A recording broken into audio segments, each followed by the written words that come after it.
talking about banning things this morning because this is the shock news from Madrid. We're truly European this morning. We've had news from France, lots of it, and news from Madrid that authorities there are putting up signs banning the practice of manspreading, where men sit in public places and just let their knees go to about 2:45. There's no need for it, is there? And we're looking for other things to ban this morning. Grant Harrold, though, may have a solution. He's a former Royal Butler and he runs etiquette classes. He's here now. Morning, Grant. Good morning, Paul. How are you?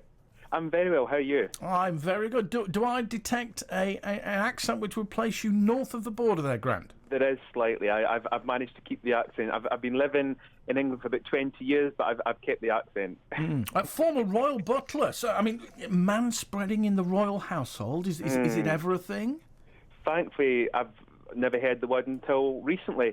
I mean, it's shocking, and I love the fact it's been banned. I think I'm going to move over to Madrid tomorrow, actually. I mean, men do have, problems, don't they? You need a little bit more room than ladies, don't you? I mean, basically, men should be looking at ladies as wonderful examples as how not to do such a thing. But, of course, being Scottish is something that's kind of drummed into us from a young age, that when you wear a kilt, you don't manspread, because we've been wearing the kilt, since it was reintroduced in about 1782, and we've all got to be quite careful, because otherwise, if we kind of got it wrong and started kind of manspread, and I assure you we'll be sent off to the Tower of London with our crown jewels. I mean, yeah, but you wear underpants these days, don't you? Well, it depends if you've been a traditional Scot, really, but I wouldn't like to say. I mean, should we all wear kilts then? Is that the way to go? Well, exactly. I think that we introduce a new rule, and everybody across the country, across the land, can wear kilts, and it will completely put an end to I assure you, it will put an end to manspread, and we will never see it again. The ladies will thank me. I'll be getting letters from all around the world, all around the country, around the world, thanking me for introducing this wonderful new law that men have to wear kilts when in public. It'll either stop it, or a lot of men will get carted off by the rozzers. That's true. The Tower of London will be very busy, I can assure you.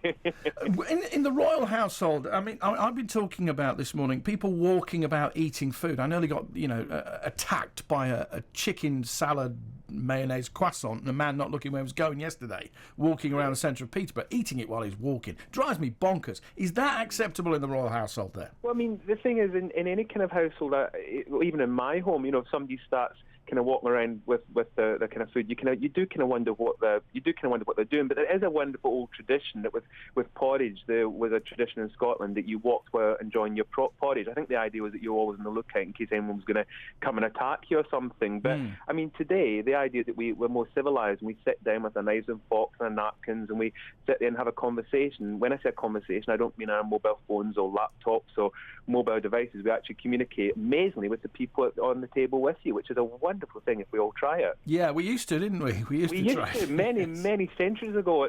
I think we can actually go and witness it in museums these days, but it was something we all once did. Yeah, I mean, it's moved on, this discussion about walking, eating and drinking, and into eating with your mouth open as well. A lot of people seem to be doing that these days. Oh, I mean, what do I say, Paul? I mean, it's when you sit in that restaurant, you've got somebody opposite you, and all you can think is you're sitting looking at a cement mixer. Yeah.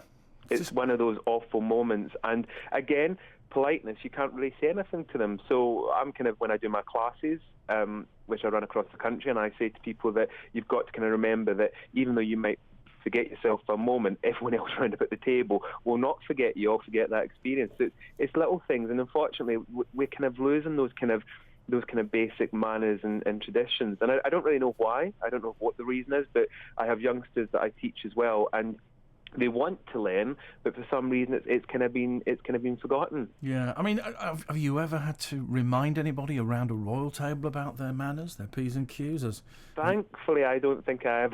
I don't think I have. I mean, recently, as I say, with my ethics classes, we get people coming along that are going to go off to a royal event, whether it's in this country or overseas, and these are the kind of things I've got to remind them. You don't put your hand out first. You let the royal put their hand to you. The bow and curtsy has got to be done a certain way when you curtsy for the ladies. It's obviously sofa, not the whole way to the floor. We're not doing a yoga or Pilates class. You know, for gentlemen, it's just a nod bow. It's nothing too kind of over the top that you see in the kind of old movies.